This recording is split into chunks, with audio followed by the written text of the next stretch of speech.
Summer break just got a lot more interesting. While Passive House Accelerator Live takes its annual pause in July and August, the Reimagine Buildings Collective is heating things up with Reimagine Summer. Every Tuesday, join our summer sessions. 90-minute conversations with leading building science experts, each breaking down 3 challenges and 3 solutions in their area of practice. We're talking heat pumps, decarbonization, resilience, bio-based materials, and more, with voices like Tommaso Leary, Christine Williamson, and Kritika Karbanda. Plus, hands-on summer labs and our summer reading club all summer long. Join the Reimagine Buildings Collective today and make this your best, better building summer yet. You know, I was faking it till I made it before I had that sort of control layer training, if it was just based on what I knew from my architectural education. What if the buildings we construct today could solve the problems of tomorrow? Welcome to the Passive House podcast, where we explore the ideas, people, and practices transforming the way we build. Brought to you by Passive House Accelerator and the Reimagine Buildings Collective. Join a growing movement of builders, designers, and changemakers leveling up their practice and building the networks they need to thrive. Find free resources at passivehouseaccelerator.com and take it further inside the Reimagine Buildings Collective, our members-only community built for people serious about healthy, climate-ready buildings. Welcome back to the Passive House podcast. I'm Matthew Cutler, coming to you from Auckland in New Zealand, and I'm joined this week by Zach Semke. How you going, Zach? Things are going well, thank you. How are you? Yeah, pretty good, pretty good. I think we're coming out of the coldest part of winter here, so I'm happy that we've just got our house insulated, which seems a bit nice. Weird right at the end of winter, but it's a process. Yeah. And Ilka, great to see you again. How are you? I'm doing well. I just came back from Germany, actually. I'm back in Philly, readjusting, still having a little bit of a jet lag, but yeah, I'm back. And fairly warm over in Europe? Yeah, definitely warm. I think I missed the biggest heat wave there, but still, just living without any kind of AC mostly definitely makes a difference. So not having the opportunity to cool down ever. Although I do have to say the nights in Germany always do cool down.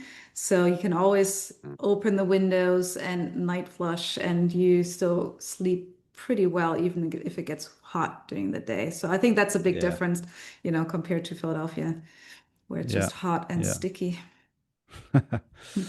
Yes. Well, great to have you back. And while you've been away, you've had one great conversation and another one as well coming up. But great that you've reached out and brought us some great interviews this week. So let's jump into, Ilka, your great interview with John Loercher, who is a building science consultant and educator.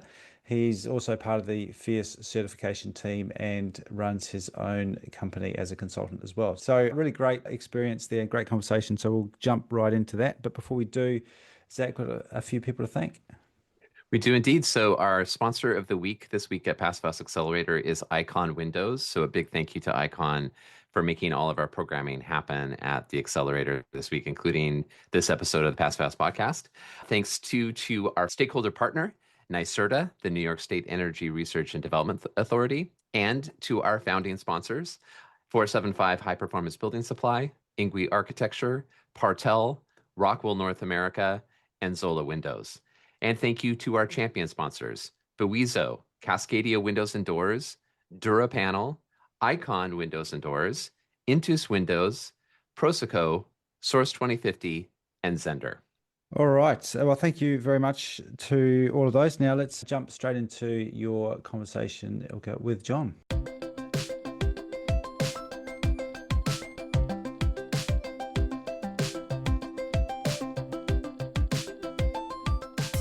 So welcome to the Passive House Accelerator podcast. And I'm here with John Loercher today, and I'm really excited to talk to you. So welcome. Thanks, Ilka. It's good to be here. Yeah, awesome. So I have known you for quite some time, right? Through different channels, through Phius, through, I think, projects we might have talked about, and through presentations. So you've worn many different hats over the last so many years, which we're going to be talking about. But first, would you like to introduce yourself and tell the audience who you are and what you're doing? Sure. Sure. Yeah, I have a master's degree in architecture, so I've been practicing as a passive house consultant and architect since 2017 with Northeast Projects. To really boil it down, I think more than anything, I just really enjoy solving building focused building science problems, right? Like I get most lit up when there's a unique situation that a client comes to that needs some real thought put behind it, and ultimately, like I'm trying to kind of play that out in education, in my practice as a CPHC, and in kind of community building, within New York specifically, but then just the greater Northeast. Yeah, that's awesome. I like the puzzle aspect of being an architect as well. I Sure. actually would call myself a almost recovering architect at this point, but finding the puzzle pieces and fitting them together is always pretty exciting Yeah. across the board, right? It doesn't even Yeah. matter if you're doing architecture or looking at a detail or building science or even educating other professionals. What originally drew you to Passive House? Because that is a puzzle piece within the puzzle. Yeah, for sure. I mean, so this really goes back to 2011, 2010 for me, being in grad school at Parsons. We, or a team of us, worked on the solar decathlon, which we were teamed up with Stevens Institute of Technology and put in a proposal. Essentially, there was about 15 of the grad students in the School of Architecture, and then different teams from the rest of the school's engineering, marketing, business development, etc. And Laura Briggs was our faculty member in the School of Architecture there. So if any of you know Laura Briggs, she's one of the kind of original passive house kind of enthusiasts right in New York when it was really blowing up. And Ed May had just graduated and was brought in as a new faculty member for that team.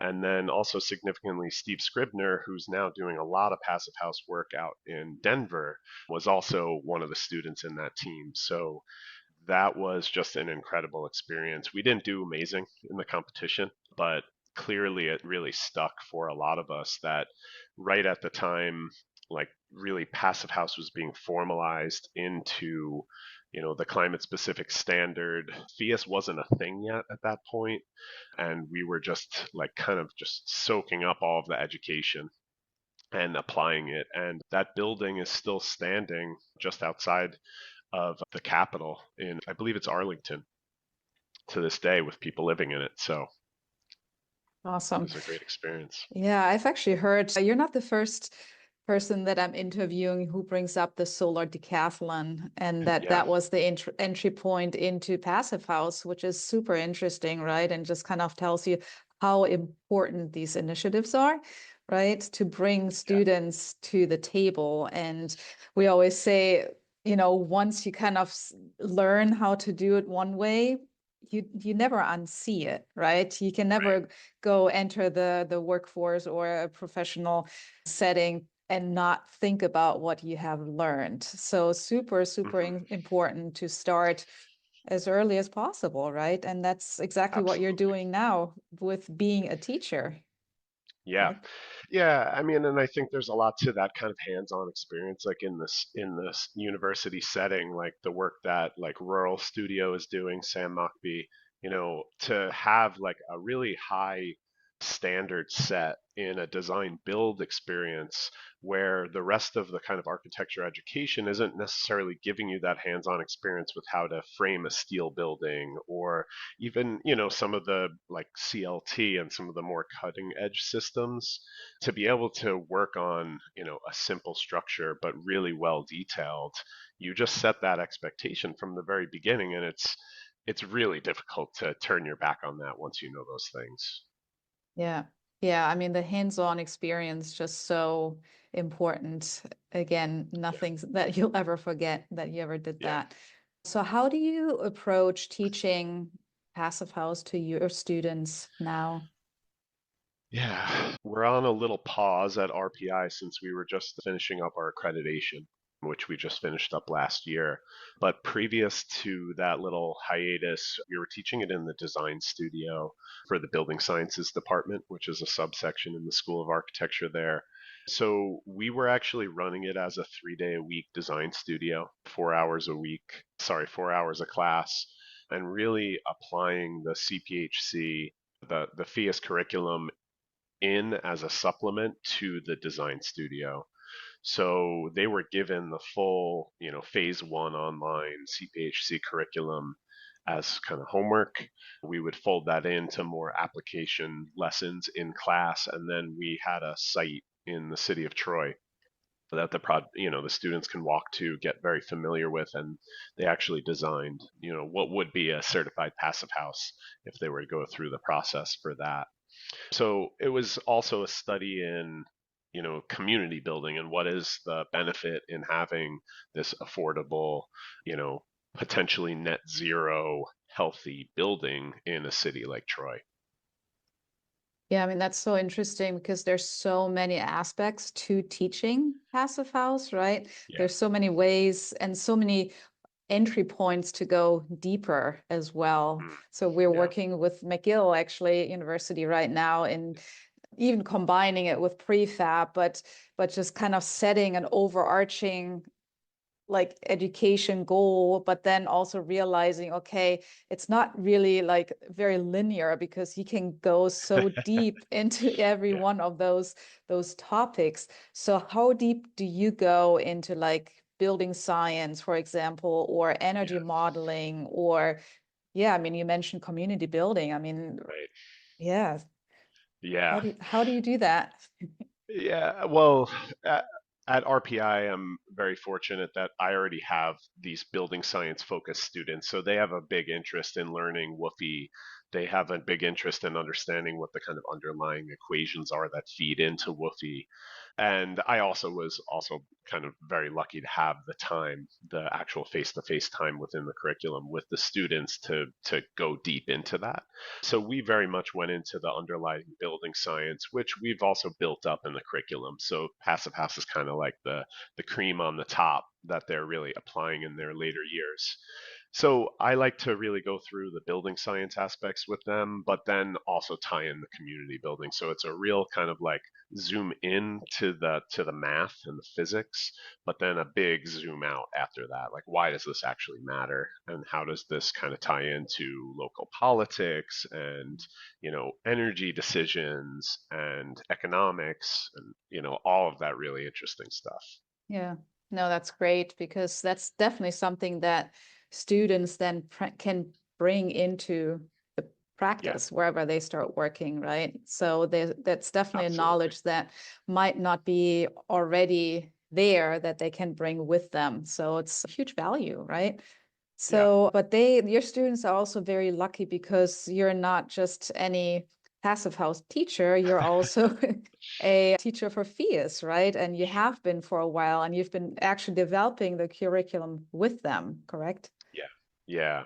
Yeah. No, I mean, that's been an amazing experience. I was officially asked to be a Phius instructor in 2017. And there was a group of maybe 6 to 8 of us that had gone to Chicago to get that training and start delivering the training ourselves. A few of us have kind of dropped off, but I've been pretty consistent teaching a number of trainings a year professionally all around the country. When we had to go completely online for COVID, we were very low on instructors, and I basically just raised my hand with Lisa, who's a good friend, and said, listen, like, we got to transition all of this to online for the foreseeable future. How are we going to do that? And I basically like beta tested the first 4 CPHC classes when everything first went to Zoom. So mostly now I'm focusing on more in-person training where I can kind of like coordinate local project tours as supplemental things to the CPHC. It's kind of just where I'm more interested in focusing my time. But yeah, I'm trying to teach at least 2 to 3 professional CPHC courses a year at this point. Yeah, that's great. And I actually was in, I think, one of the first classes in 2020 12 or 13, I think 12, where it was half Right. online and half Okay. in person. And I mean, it was really nice to go to New York for a week, but it was also super helpful that it wasn't 2 weeks being in person. Yeah. That definitely allowed me to take that class at that point. So yeah, and it's still, I mean, it's so accessible, and it's just super, it's just really great. Yeah, totally. Yeah, I mean, both have a lot of benefits. So definitely not to say anything bad about the all online trainings. They're still really good. And if they can work with your schedule, by all means, do it. Yeah. So would you say that over the years, I mean, you've been doing it for quite some time now, would you say that the audience or the people taking the classes have changed in any way? Slightly, like yes and no. It really depends on the region. Now that Passive House certification specifically is getting written into more incentives and there is more reimbursement for training and things like that, you do more frequently get the people who have to go to the training or they're being asked by their employer to go to the training. At first it was a little discouraging to like just have less of the people that were really inspired and wanted to stay late after class and just hang out and like kind of build that community that I really love. But lately I've been really thinking a lot more. It's the people who are come in a little bit more skeptical who I can actually learn a little bit more from, right? Like they're like they don't just take things for face value necessarily. They really ask, like, why do I have to do this? And that amount of kind of respectful pushback in a class is actually super valuable, and that's why I keep coming back to teach, because I'm actually learning a lot through the teaching process just by hearing about all of these random experiences of different professionals throughout the country. Yeah, would you say that the type of professionals have changed too? Like when I feel like when I went and took the training, I bet it was all architects or Yeah. almost all architects.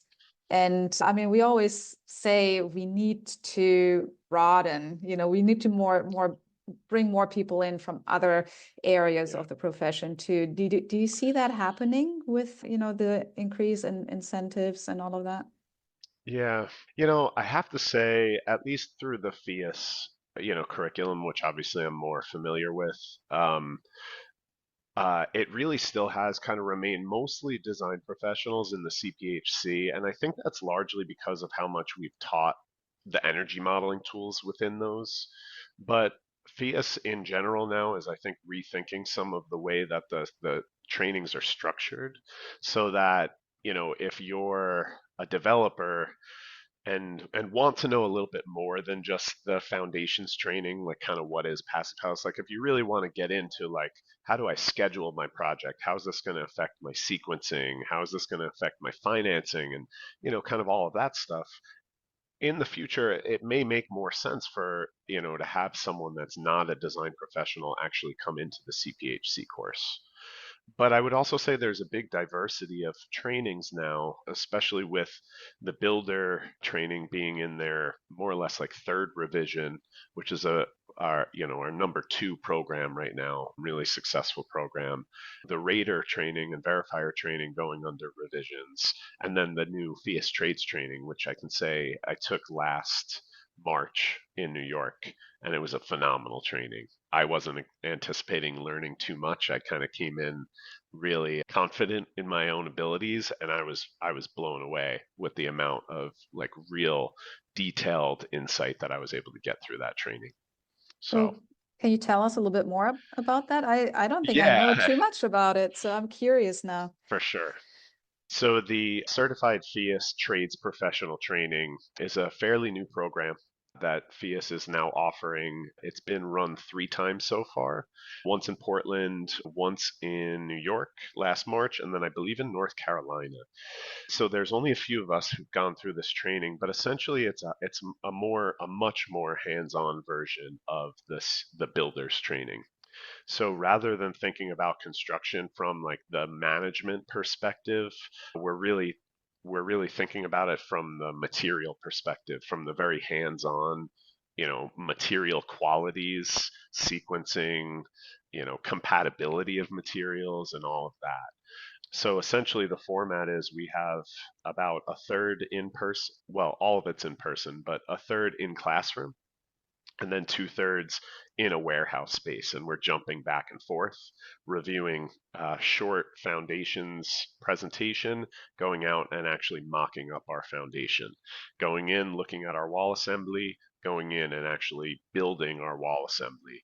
And Phius did a really nice job kind of thinking through all the things they could do to give you the building blocks you need to start at a really advanced place. So you're not spending time like figuring out how to frame a wall, but you really have those blocks prefabricated so you can bring them together, tape them and look at something like 32 unique construction details in this pod that we're building over the course of 3 days. That's awesome. Yeah. Yeah, that sounds, Yeah, and I believe Rob Leonard was pretty important with the development of this, correct? absolutely. Yes, Yeah. Rob is definitely the brain of this whole operation, and Dan Whitmore was the second instructor for that, Yeah, who was yeah. also just incredible in the really, like in the moment, hey, we have a problem. Like, what are all the things we need to consider, and how are we going to solve this in the most efficient way possible? Like, Mm. Dan was just doing that all over the place, and it was so inspiring for myself as someone who's been around them and knew kind of what to expect. But like, there was one gentleman from North Carolina that came up for this training, and I think he just like had his mind blown. Like, he had just heard whispers of Phius and Mhm. came up really like a little skeptical, and just like, was totally elated by the end of this training. That's great. And I Yeah. think it's also so important. I mean, we always talk about like, breaking the cost barrier. And I think a huge part of that is also for contractors to become familiar and comfortable with the Yeah. building of, Hmm. air barriers and all of that. So I think that's exactly what this training is doing to get them comfortable so that they can be confident in pricing their projects in a Yeah. very realistic way and not just kind of putting lots of padding everywhere because they don't really know what to expect, Yeah. right? Yeah. Yeah. And I will say one really interesting thing that I noticed there were two builders in particular that actually came saying we submitted a bid for this job, and they told us that we needed to come to this training in order to get the job. And I was like, that's really interesting, because we've been having a hard time really getting outside of the Phius community, right? Mm-hmm. Because that's really who this training is for. Yeah. Like, how do you get everyone else to come in? So this kind of strategy of, promoting our CPHCs, and our passive house design professionals to say, essentially advocate for this training, which is much Mm-hmm. more acceptable. It's Yeah. 3 days in person. Still, a commitment, but hopefully a little bit more doable for the people who can really skill up incredibly in just those 3 days. Yeah, yeah. No, that's great. So let's switch a little bit towards your projects. So you've been involved in many projects, single, but also a lot of multifamily projects over the last, I don't know how many years as a consultant, but also as an Sure. architect. So looking Yeah. back, and specifically because you're so involved in Phius and so familiar with also all the changes or how the standard has evolved over the last so many years. So has your practice changed, like approaching passive houses with the evolving standard? Yeah, I will say a lot of it has just been, confidence in the standard and in the way that I can actually deliver the standard. I have a lot of memories of sitting in James Hartford's office, River Architects, when I had worked there previously, certifying some projects with them. And at the time, Lisa White was the only certification team person at all, the only person reviewing projects. And I remember my margin of error was so big. Like we were holding so much contingency because I was really nervous about making a mistake, right? Or not putting in the right piece of information or, whatever it might be. And that was just from the design side, right? And then we actually had to go and build these buildings. So I would say the first couple of years, especially when I went from River to Northeast Projects, it was really just about like, how do I get to a place where I can actually guarantee certification when I say that's my goal? Because I would say it was a lot more challenging back in 2015, 2016, 2017. So through training, but also just like going through the ringer and having a lot of like nail biter moments as a CPHC, I learned enough where it's not so like I know I can get a project through the finish line now. That's not a problem. Like if we do a proper feasibility study, do the studies that we need in the beginning, build in that little bit of contingency, have some familiarity with the builder so we kind of know the product they can deliver. Like I have no concern about getting through the finish line there. But now what I'm trying to refine is like how quickly can I get design certification? How cost effective can I do it? What kind of clients can I open this up to? Like, can I reduce my rates to enough to, really work with a Habitat for Humanity project, which I've done. And, it's great to do that pro bono work, but if you can make it work as something that is a regular business model, I think that benefits everyone.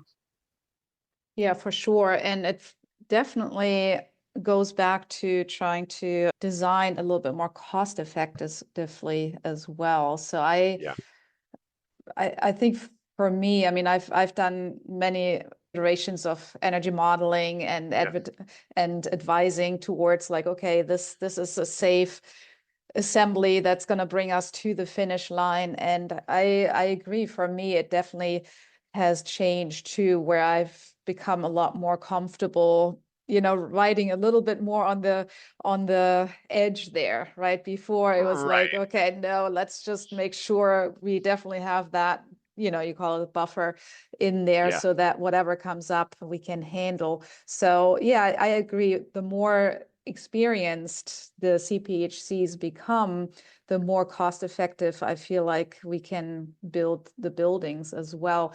But Sure. it's also going back to like the evolving standard. I mean, that has, Yeah. from 2015 certifying, as you alluded to, I mean, that was a lot Yeah. harder to certify a building back Yeah. then. And now, I mean, it's not that it's less rigorous, but I would say it's more dialed in, right? Yeah.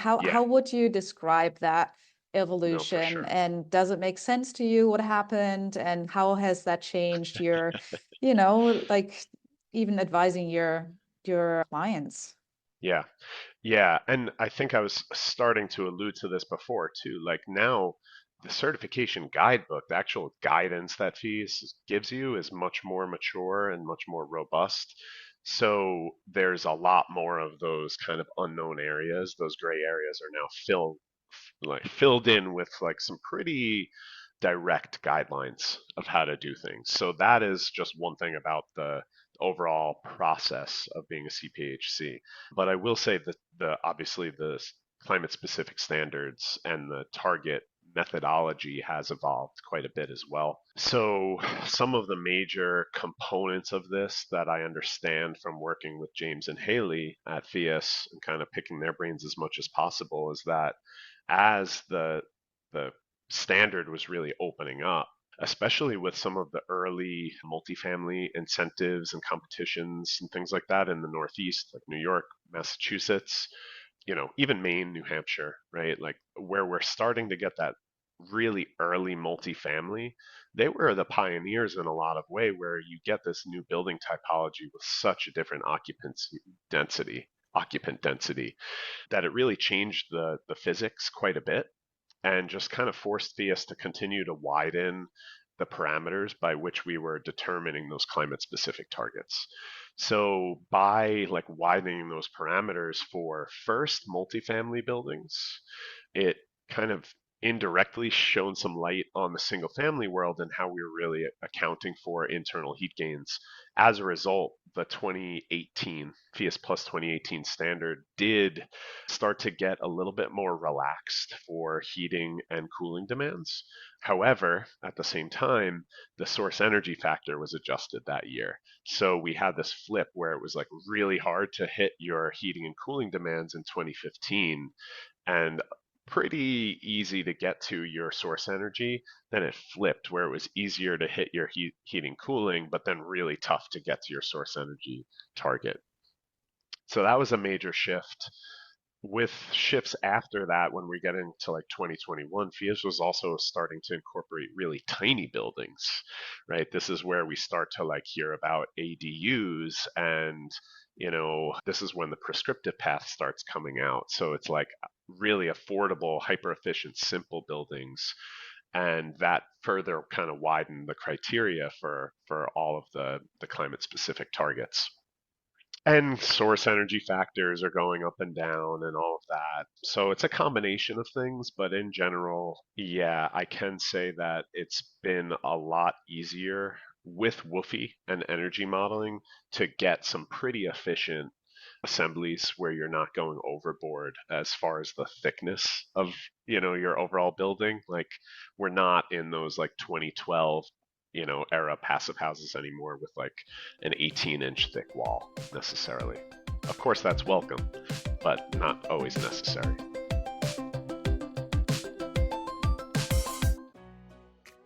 Summer break just got a lot more interesting. While Passive House Accelerator Live takes its annual pause in July and August, the Reimagine Buildings Collective is heating things up with Reimagine Summer. Every Tuesday, join our summer sessions. 90-minute conversations with leading building science experts, each breaking down 3 challenges and 3 solutions in their area of practice. We're talking heat pumps, decarbonization, resilience, bio-based materials, and more, with voices like Tomas O'Leary, Christine Williamson, and Kritika Karbanda. Plus, hands-on summer labs and our summer reading club all summer long. Join the Reimagine Buildings Collective today and make this your best, better building summer yet.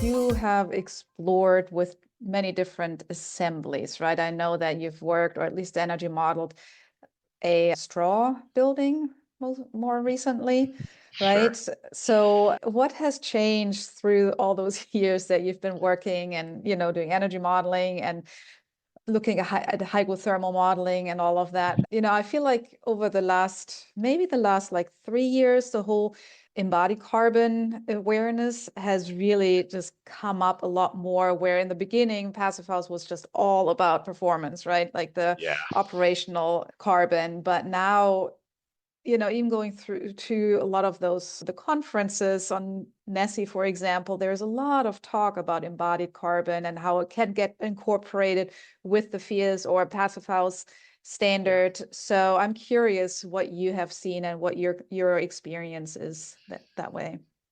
Yeah, it seems we just have maybe a more mature perspective on the whole thing now, a more holistic view on Passive House. I think as it's becoming more and more mainstream, which is this, to me, this is really an indicator of that we're like, okay, we got the Passive House thing. Let's broaden this perspective a little bit. So that's hopeful for me. I can say, going back to that maturity, it's also about like this robustness of community and resources and tools that we have available now. It's much easier to go and research a straw bale, building now than it was 10 years ago. There's amazing resources now. I mean, Timber HP, like that's a huge thing. I remember talking about like shipments of Gutex and Styco for such a long time, which was an amazing development also, but had its challenges.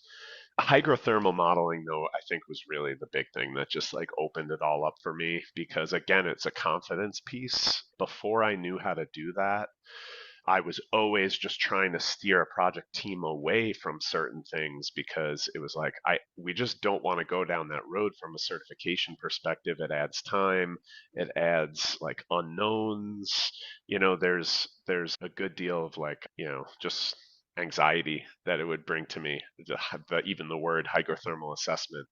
Al Mitchell was very kind and generous with his time with me and sat down with a number of sessions where I could kind of pick his brain on that as I was trying to pick up Woofy Pro. And I'm just trying to do that as often as possible now, not that I'm always getting to bill for it, but because I want to keep that, that muscle really exercised and being able to bring in, the straw bale and be supportive to some of these new businesses, like the Seed Collective, new frameworks, like all these businesses are phenomenal. And if I can provide some guidance for their straw bale systems so that they can go out and have confidence that they can do Phius projects, great. Let's do it. Yeah.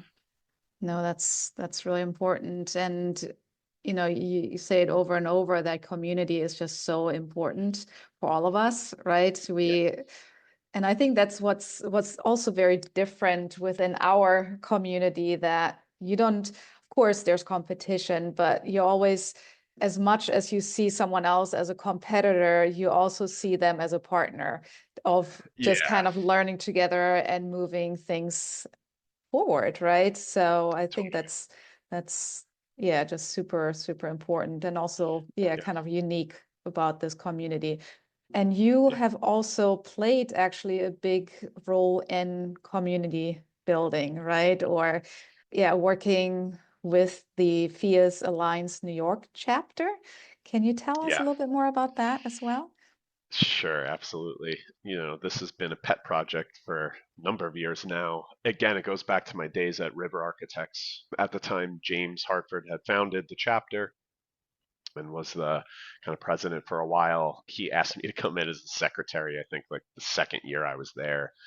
So I've been on the board and the executive committee pretty much since 2015-ish in a number of different roles. So I'm currently, actually this September, going to term out my second term as president of the chapter. And we'll be staying on the board to help, just support ongoing initiatives. At the end of the day, like this is kind of a big part of my friend group.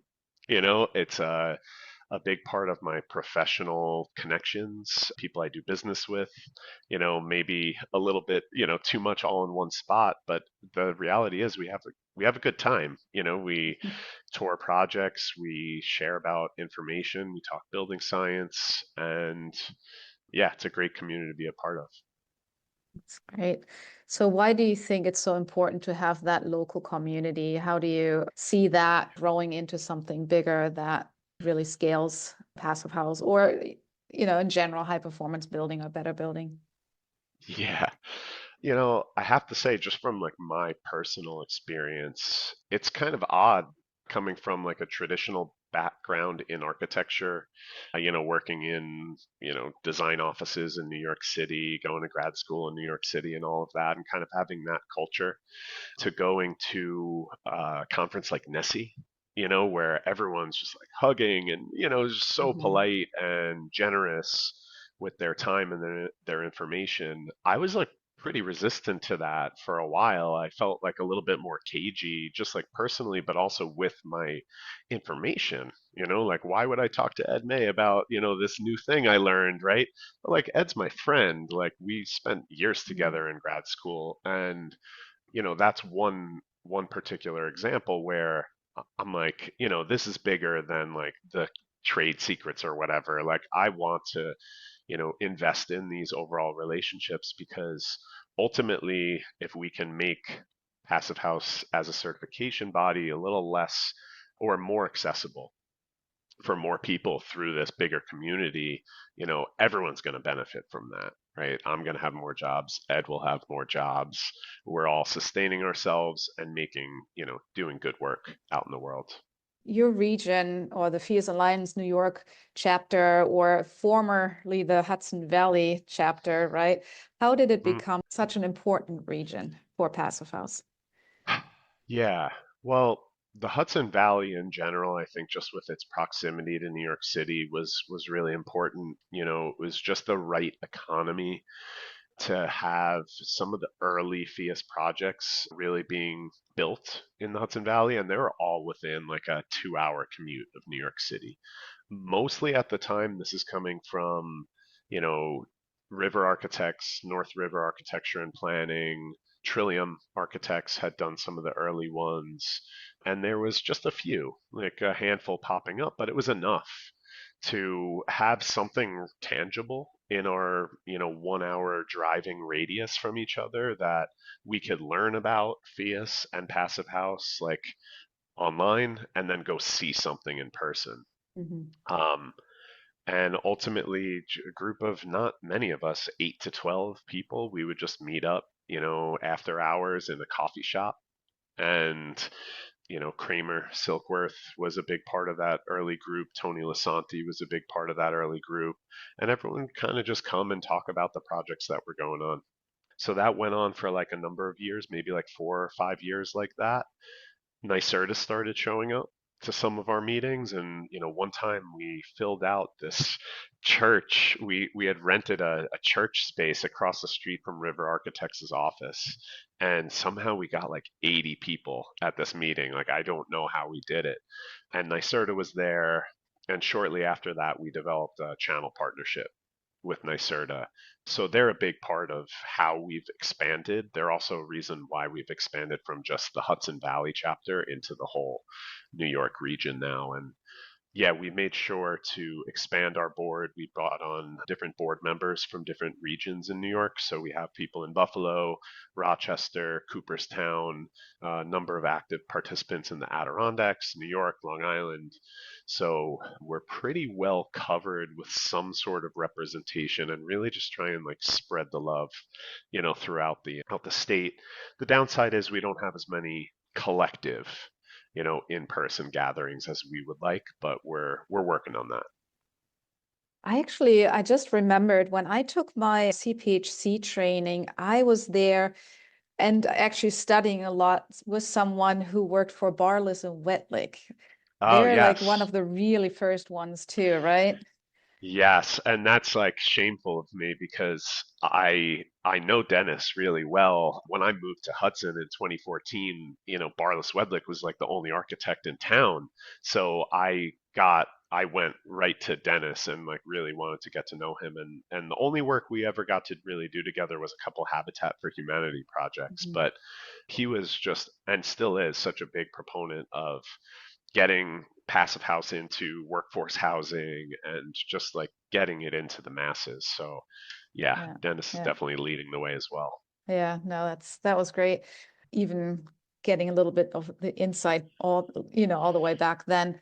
Yeah, But what you're saying is that you were able to go and look at these projects and talk to the architects directly or the occupants. I mean, it is so important. And yeah, I remember when I started out, I mean, there wasn't too much going on or that I knew of in Philadelphia. So I would just drive all the way to New York just to see one blower door test, right? But it was yeah, important, and it was important to connect to that community.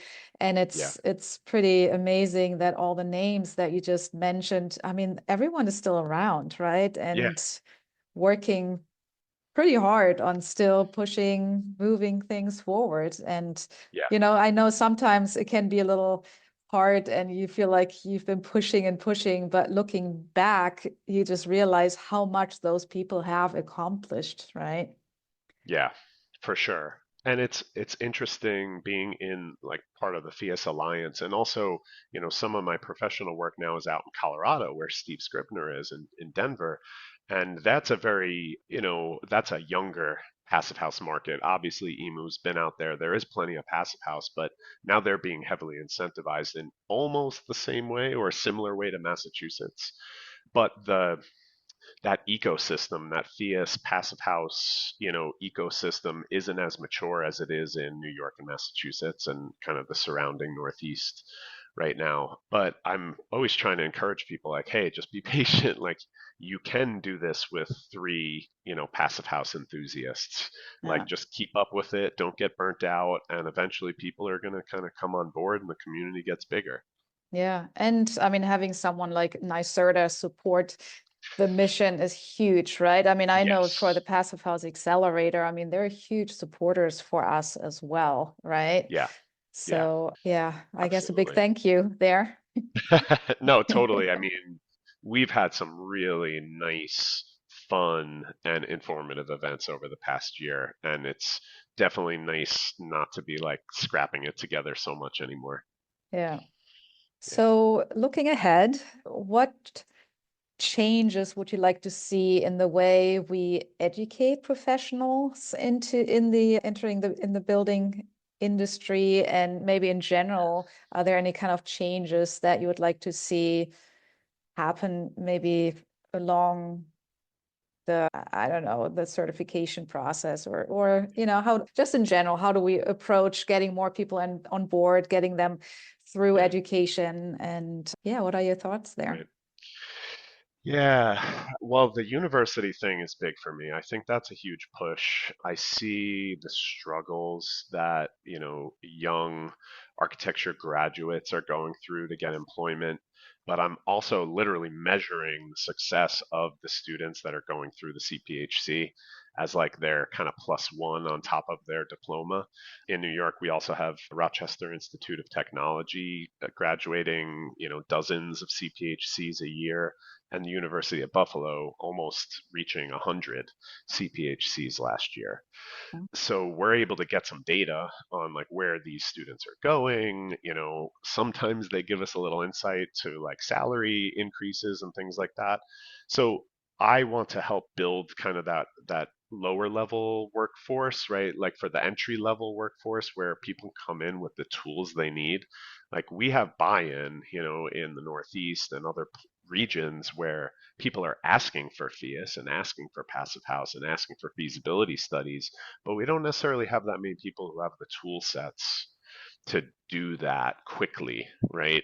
So I think there's a lot of value in potential employers to have universities continue to teach these tools and give this certification, Mhm. within their education.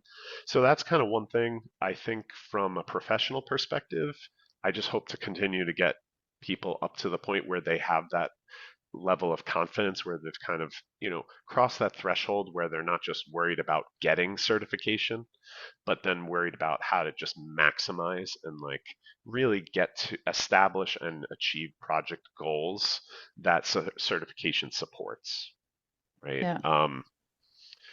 There's some really sophisticated heating systems and thermal mass applications and embodied carbon studies, and like you were saying earlier, like that kind of next step past certification. And that's really where I want to get to, Mhm. is like how do we just do certification, have it as a necessary part in the whole system, but then really push the boundaries a little bit further than that. Yeah, yeah. Yeah, when you were just talking about bringing kind of the entry level CPHCs, or, passive house educated professionals or students into the workforce, just a thought kind of popped in my head that it's kind of interesting, because in a way it's a little bit like the students learning software that, like Revit or Rhino or all these, like even 3D and visualization Yeah. software applications. So where they were like welcomed into the offices with open Right. arms. But unfortunately, a lot of times that's where they got stuck a Yeah. lot, right? Right. So with a CPHC training, it's a little different, because Yeah. yeah, they might learn the tools, but they still don't really have the experience, right? A lot of them Yeah. don't really know what it actually looks like on the construction side, or how sequencing is working with, like, they might understand a detail and how to connect air barriers, but how that actually works and how construction actually works, I mean, there's quite a lot of experience that you Yeah. have to have in order to really understand it.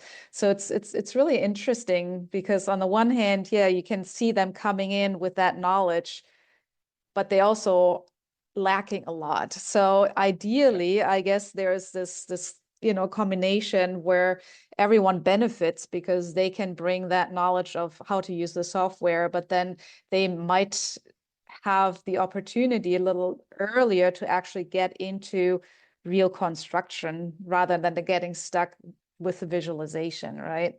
Right. Yeah, no, absolutely. And I think that, that's the other part, right? That's like all of the professional training you get with the CPHC is you do learn about control layers. At RPI, we're introducing the concept of control layers with second year students, undergrads, but they're not really learning about control layers till about their fourth year in a 5-year program, right? And then they don't have that much time to really like work with that before they graduate. So by having this kind of additional training where you're really getting like the top level control layer training, masked as a passive house training, that's honestly a higher degree of control layer training than most professionals are getting. I can say, as someone who, wrapped up my AREs, like I've learned all of that portion from my Phius certification. I was faking it till I made it, before I had that sort of control layer training, if it was just based on what I knew from my architectural education. Yeah, yeah. So I guess, again, looking ahead, looking forward, is there anything else that you're really excited about, or are you working on any really cool projects that are new and exciting for you? Yeah, I think the kind of new frontier for me this past like year or so has been a lot of these Colorado projects. It's really interesting just because of all the elevation there. A lot of custom climate data sets, a lot of like climate zone 7. So a bunch of unique regions, constructability issues, supply chain issues that I haven't dealt with before. So it like goes kind of full circle to that whole thing of like problem solving. Like I'm having to approach problems that I've already solved in the Northeast, but from like a whole different set of constraints in a different region. I will be presenting on Phius at Elevation at PhiusCon this year with Morgan Law, one of the architects out there in Denver, as well as Jesse Zacher, who's one of our builders out in Grand Junction, Colorado. And we're going to talk about just all of our projects over 5,000 feet elevation, which should be pretty interesting. So I don't know everything about it yet, but I'm really looking forward to continuing, diving in, seeing these projects built, go through final certification, and see what comes up along the way. Great. And I actually wanted to ask you about PhiusCon. So is there Sure. any, I'm excited. I'm going to be there for sure. I haven't Great. missed a PhiusCon in many, many years. So as you said, all these people have become friends, right? So I'm Yeah. really excited to see my friends once a year, right? Yeah. So yeah, is there anything that you would like to share about PhiusCon that we should be looking forward to, or anything that's different than the past years? Sure. Yeah, this year being in Phoenix, Arizona is going to be a little different. It's a very different climate than where we have a majority of the Phius projects. And I think it's a good opportunity to kind of ride off of some of the momentum from like the hot and humid climate conference and learn from some of these professionals in, the high desert that are doing this type of certification, because there are some projects out there. So I think it's a good idea to kind of like focus in on like I was saying, that kind of next wave. Like, how do we take this to the next level and really consider a very hot, dry climate? And are we really approaching it the right way with like our old set of tools? Maybe there's new sets of tools for different climates that we don't even know about yet, and we won't know until we do it and start to communicate about it. Awesome. Well, Yeah, I'm certainly very excited, and I am looking forward to seeing everyone, including you in yeah, person again. absolutely. That would be No, great. definitely. Awesome. Yeah, looking forward to it. Yeah. So yeah, thank you so much for sharing all your insights. It's super, super inspiring, especially your educational work with the students. I mean, I'm just always just so excited to see young people getting involved. And Yeah, it's, that's what has to happen. So, yeah, well, exactly. Yeah, it's a feel good thing for sure.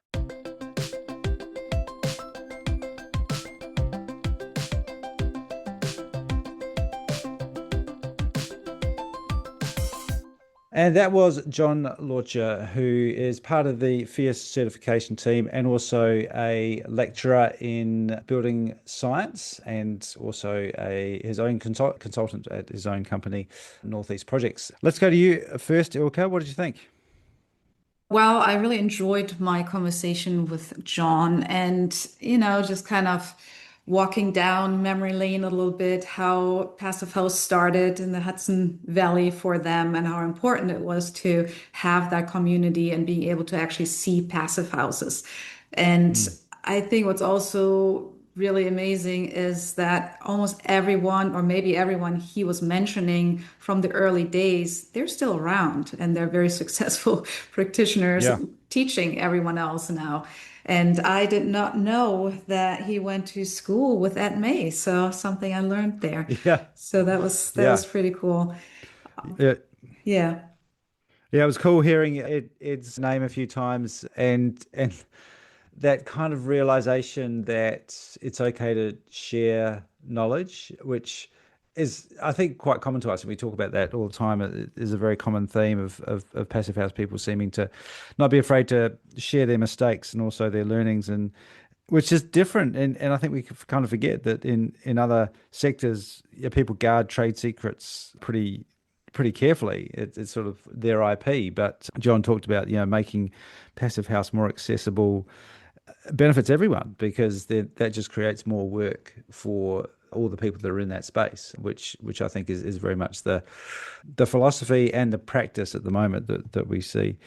Yeah, speaking of memory lane, Ilka, we've had a few people mention solar decathlon and that being a bit of a spark. Have you been involved in solar decathlon previously, or you just been around people that have? I have interviewed a lot of people that mentioned Yeah, them starting out and getting interested in Passive House because of the solar decathlon. And I actually was going to be a juror there a couple of years ago, but then right. a week or two beforehand, I got an email saying that it was canceled. Yeah, yeah, And I yeah. don't know if anything is happening, Yeah. unfortunately, right Yeah. now. So. It's a shame because it has generated a lot of. It's been, like I say, it's been the spark of a lot of people's journey, I think, and it creates that quite intense competition environment that really forces people to think creatively and come up with some pretty cool solutions, which we see the results of that. So yeah, it was a pretty cool event. It'd be great to see something like that again. Zach, what were your highlights? Well, certainly that solar decathlon connection was, and the John emphasized that the experience of building high performance assemblies yourself is something that really can't be unlearned and is super valuable in architectural education and ultimately practice. And so it was also fun to hear how that experience, I think, is influencing his current work as an educator as well, Mm.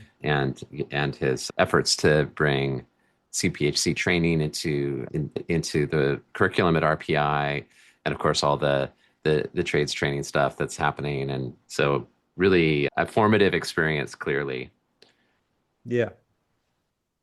I guess the other thing that stood out for me, Ilka, was that John mentioned that he'd spent a lot of time volunteering and working away with things associated with the work that he was doing, and as a result, that those groups also became, as he described, his friend group, and it just where he went to have a good time. So it probably didn't feel like work, and he talked about being involved at a board level in those groups for quite a long time. And I know from my own experience that it can be quite hard work sometimes, and it's time away from other things, and volunteering. It can be quite a struggle. But I think if you're enjoying it and you're hanging out with your friends, then it's less hard work and it's easier to carry on as a passion. Did you have any other thoughts from that, Ilka?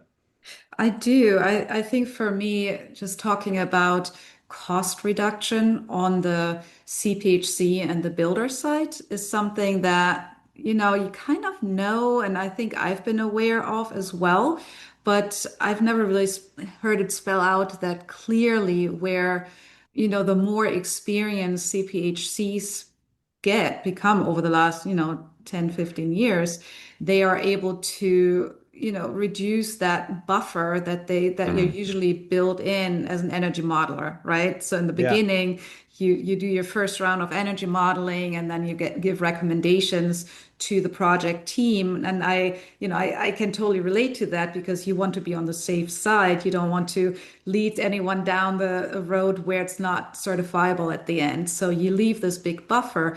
And he was saying the more experience he has gotten, the smaller that buffer gets, right? yeah, So that allows for much more optimized envelopes and therefore kind of a cost reduction on the construction side, but also the more efficient he's been getting, the more he could reduce his cost to a point where, it allows him to work or have a business model that allows him to work with, like Habitat for Humanity or these yeah, places. So I thought that was yeah, really, really interesting to hear and very, yeah, very positive overall. Yeah. yeah, yeah.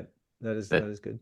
that theme I think also is one that's been happening at Phius, with their certifications, and it was one of the things that he was talking about, the evolution of the certification. So there's also kind of like a homing in on targets there, but also it came up again when John was talking about embodied carbon and dealing with low embodied carbon materials and starting to use materials like straw and the power that hygrothermal analysis has played in helping them become confident about speccing some of these. I guess they're not new materials, but they're I guess unconventional materials, and in at least for a little bit into the project. So I mean, and I was also just generally struck by how great it is to have a resource like John who is at this level of practice. He's describing how he's able to kind of optimize it at that level, but he's also so involved in educating Mm, practitioners and students, and yeah.